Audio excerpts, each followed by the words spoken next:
Hello, gardeners! I'm Xandra, here with your happy news. The holiday season has come and gone, and you might still have your Christmas tree hanging around.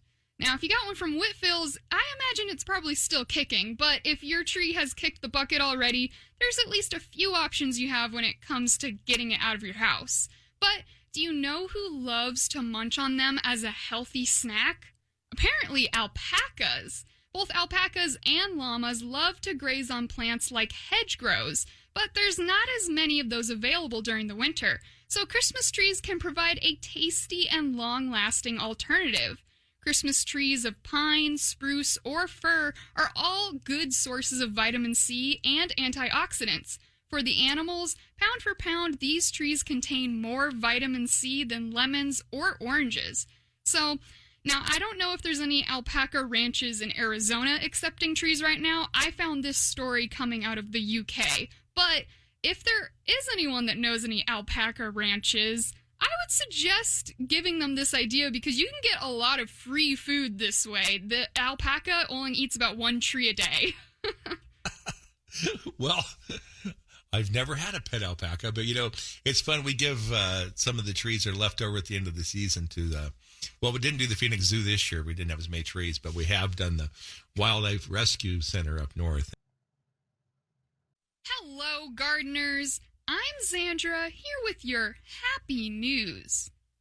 Imagine a world where we could generate electricity from plants. It may sound pretty sci-fi now, but scientists at the American Chemistry Society have been researching this idea and have recently had quite the breakthrough by successfully using a succulent plant to create a living biosolar cell that runs on its own photosynthesis.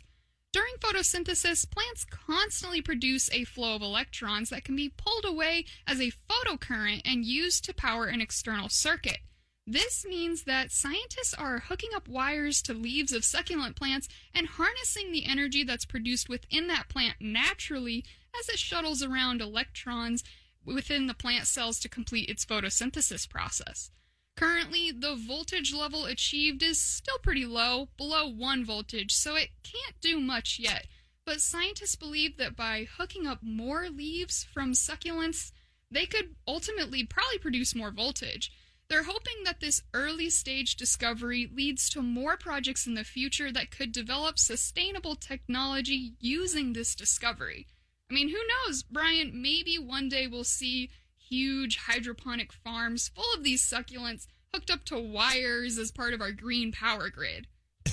I think if they could figure out how to do it in the ocean, maybe do some giant kelp or something, that'd be kind of cool. But, the fun part is that people dream these things up and come up with different ideas and experiments because you never know what's going to work. And sometimes I just don't think monetarily we reward our scientists enough for all the ideas and thoughts they have. Hello, gardeners. I'm Xandra, here with your happy news. Brands and consumers everywhere are always looking for new ways to reduce their carbon footprint, and one Canadian company called Native Shoe really took the footprint part literally when they introduced their fully biodegradable seed-to-shoe product called the Plant Shoe. They make shoes entirely made of plants, and I mean every single part of the shoe, even down to the glue, which they don't actually use. They hand-stitch their shoes together. The sole is made from the sap of rubber trees, and the interior soft foam is made of eucalyptus pulp.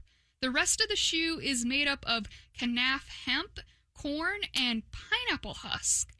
The plant shoe will eventually wear down just like any shoe does, but instead of tossing this pair in the trash, it can go directly in the compost bin, where once it's exposed to bacteria, it will start to break down in about 45 days.